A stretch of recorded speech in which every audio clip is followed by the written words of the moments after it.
Good morning, everyone, and happy Friday. This is Ain't Nobody Squeaky Clean. As always, I appreciate you joining the podcast.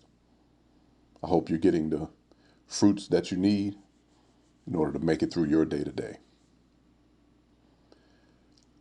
So now that it's May, this marks the 1 year anniversary of me being out of work. So today, I'm going to talk about what that means for those of us that have had these extremely long stints after years and years of being gainfully employed. So being out of work, not for a few weeks, not even a couple of months, but a year or more, that's tough. Once you hit that 1 year mark, something shifts. And it's not just your bank account because those impacts have been there since day one. It's your mind. At first, when you lose your job, there's almost a sense of urgency mixed with confidence. You tell yourself, oh, I'll bounce back. I've got experience. I've done this before. And you mean it. So you update your resume. You apply everywhere. You network. You follow up with everyone. You're in fight mode.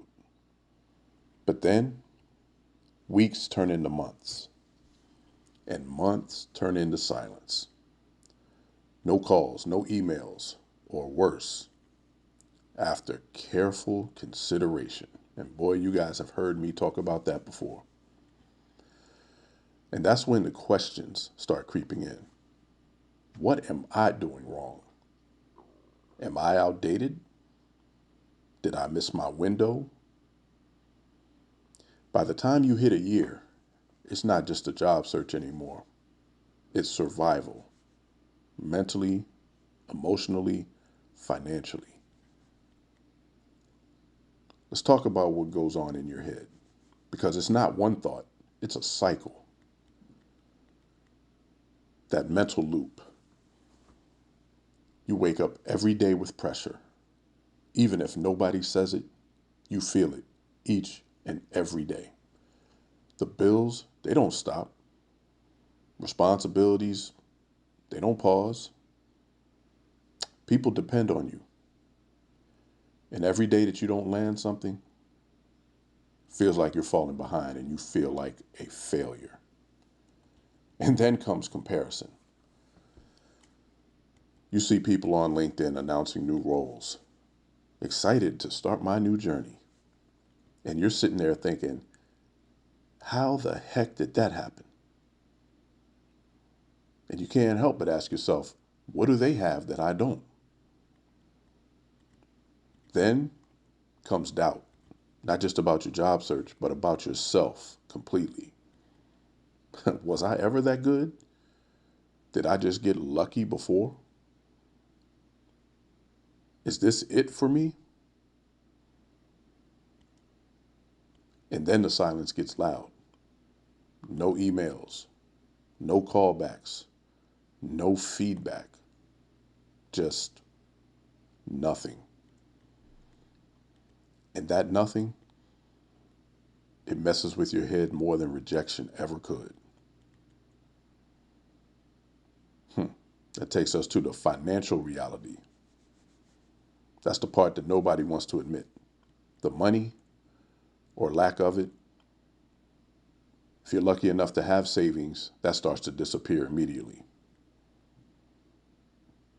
Credit starts getting used more than you planned, or it just gets ruined because you can't make the payments anymore. You start doing math in your head every single day. What can I delay? What can I cut? How long can I stretch this? And here's the part that really hits. You start making decisions not based on what's best, but based on what's left. So that takes you to your identity shift. For a lot of people, work, it isn't just income. It's your identity. It's structure, it's purpose, it's validation. So when that's gone, you don't just feel unemployed, you feel lost. You start questioning your value, not just in the market, but in life. So how do you cope? That's the real question. How do people deal with this without breaking? Because some people, oh, they do break. But a lot find some way to keep going. Some people double down. They apply to every and anything. They network harder than they've ever done before. They treat the job search like a full-time job. While they're doing that, they also pivot, start learning new skills, start exploring new industries, and start thinking about taking chances that they never would have taken before. Some, they're able to simplify, cutting expenses, focus on what they can control, and learn how to live with a lot less. And some people, they just survive day to day. And that's okay too, because not every day is about progress. Some days are just about getting through. So this is the truth that nobody says until now. You can do everything right and still not get the outcome you deserve. You can have the experience, the certifications, the work ethic, and still sit there wondering, why not me? And the answer, a lot of times, especially in this terrible economy we're in right now, it's not about you. I say that all the time to my peers, to my friends, to my ex-colleagues who are in the same boat. It ain't about you, and it's not about your resume. We're fighting against a monster that we have never seen. Could be timing, could be the market conditions, which it clearly is right now. It's who knows who. It's decisions being made in rooms that you're not in, which I talked about before. You got to have advocates going to bat for you. And when I say advocates, let me be clear. I don't mean someone that says, hey, I've got a friend that's looking for a job. Here's his resume. Here's her resume. I mean someone that's knocking doors down. You need to bring this person in. This is how they're going to benefit our organization. These are the things that they're capable of doing. This is why we need to bring them in here. Look at how much more we can get done if you bring them in. And they need to be tireless out here. If you're an advocate right now, this is your time.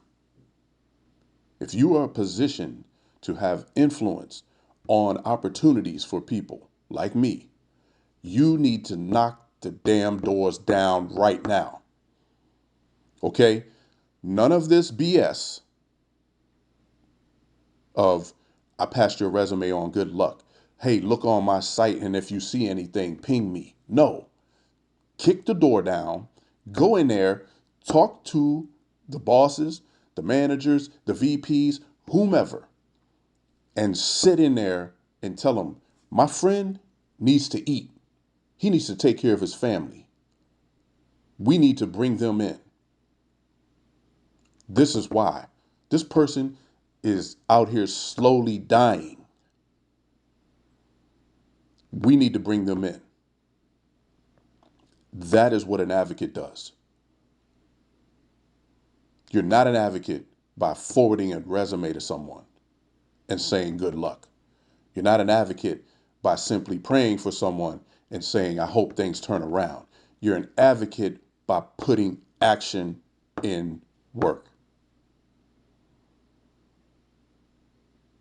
That is what an advocate does. So I'm tired of sitting around thinking, you know what, man? Let me back up. because y'all might not be ready for this one. I'm gonna back up. So let me tell you what keeps people going. So after a year or more, it's not motivation, because motivation, it fades. It's belief. Even when it doesn't make sense, even when there's no evidence, even where every day feels like a loss, it's the belief that something will break. That one call will come, that one person who I just spoke about will start truly advocating for you and not just giving you lip service. That one opportunity will change everything. And until then, you just have to keep showing up. So if you're in that space right now, a year or more, just know this. You're not the only one, not even close. And more importantly, this moment doesn't define your entire story. It feels like it does, but it doesn't. Keep going, even if it's messy, even if nobody sees it, because the comeback, it only happens if you're still in the game. Now, back to what I was saying earlier. Listen, the level of frustration that you have when you've been out of work for a year is ridiculous, okay? Because you've tried everything in your power to get back in the game. And now you're angry. I'm angry. I'm fired up. I'm angry because I want to take care of my family. I want to take care of myself. I want to be back in the game. I have so much to offer, but you can't get a follow up. You don't get a response. You don't get a call back. And you're sitting here wondering what in the heck is going on. I have checked all of the boxes that you told me I had to check in order for me to get an opportunity. And now we're sitting here waiting, waiting for someone to say, let me bring in this incredible resource to do these things. Do you know how much crap we take when we go to work and we deal with challenging environments, challenging clients, challenging management, challenging colleagues, challenging work hours? We all deal with that and we take it and run with it because that's what we're trained to do.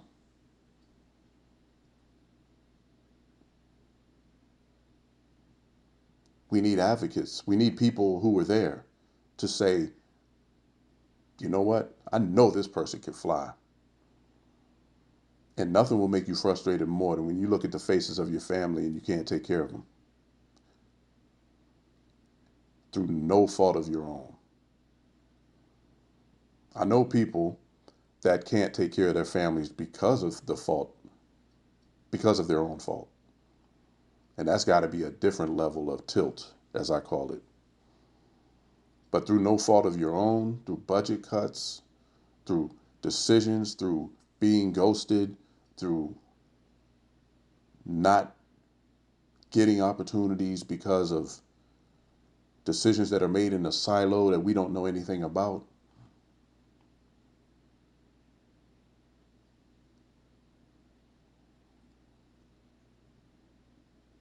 You beat up a lot of pillows, man. You push a lot of weights. You do a lot of meditation. You do a lot of prayer. You do a lot of soul searching. You do a lot of pivoting. You do a lot of training. You do all kinds of things to try to keep your mental from going to a crazy place.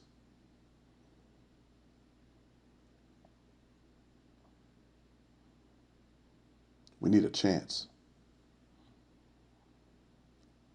So if you're in a position to be able to give someone a chance, it is your duty, especially right now, to do it. These are the times God talked about. You know, it's going to come a time where all of your preparation puts you in place to be able to shine. And right now is your time to shine. Right now is to show, you know what, I care about God's people. I'm going to do the work to make sure that my brother, my sister can eat. That my brother or sister does not go crazy because they're sitting there looking at four walls each and every day, getting the same responses and can't get any movement. Career constipation. That's what this is right now. There are so many people that have all these accolades, that have all these incredible levels of experience, years of experience, certifications, all this incredible work ethic, but have nothing to do because they can't get up and running.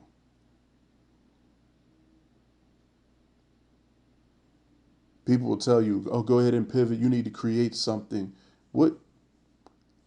When you are in the storm, everybody can't just go out here and create something. I could grab a shovel and go say, I'm going to dig this ditch. Who's going to pay me to dig the ditch? You know, there's a lot of nonsense that goes on when you're in the middle of the storm.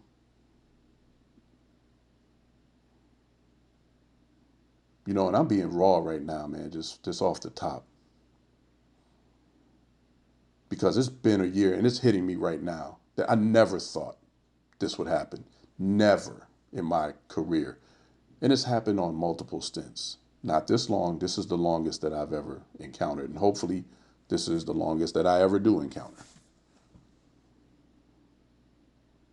But there's a lot. You have to release all of this energy, this frustration that you have. There's no way you can sit around being happy each and every day because the sun is shining when your life is in turmoil. This is real. This is probably the first episode that is raw, man. And this one hopefully takes us off and starts blowing up this platform because people need to listen to this, man. God has blessed me with the ability to be transparent. And if companies out there are listening, let me tell you something. What do you get in me as a resource? You will get someone who's going to make sure that the entire team shines. It is not about me. The only thing about me is being part of that team, which allows me to bring that money home and take care of my family. But the work, we're going to shine together. We're going to grow together. We're going to fly. I've built relationships across the board. And unfortunately, most of the relationships that I have right now, those people can't advocate for me because they don't have anything going at their places of employment or they're out of work themselves. But the advocates that I do have, they're trying their best. They're trying their best. It's just the people on the periphery that say, hey, send me your resume and I'll pass it on. They're not going to be your advocate because they don't know you like that. The only people that are going to fight for you are the ones that have been in the trenches with you. They have seen your work. They have seen you show up each and every day. They know they can count on you. You've never been late to a meeting. You always show up. You always come with valuable insight. You always put everyone else first. You never step on any other resources. You keep pushing forward. You fly. You help everyone grow. You elevate everyone. I'm a people person. I'm a people manager. I treat people like adults. I don't care where you work from.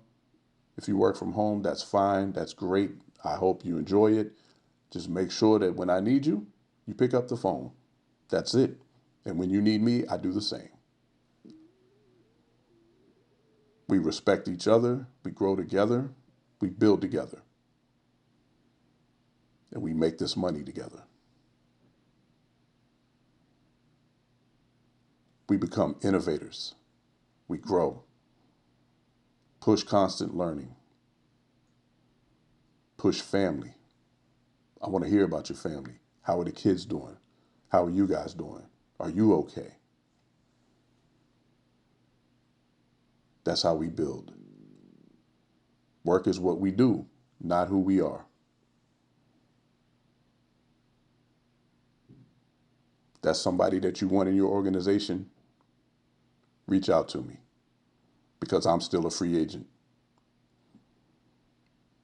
But you'll be surprised the level of value and the amount of value that you'll get by taking a chance on someone who's been ghosted, who's been not responded to, who's been pushed to the side, who's been completely avoided, who's been lied to, misled, but still sitting here ready to fly.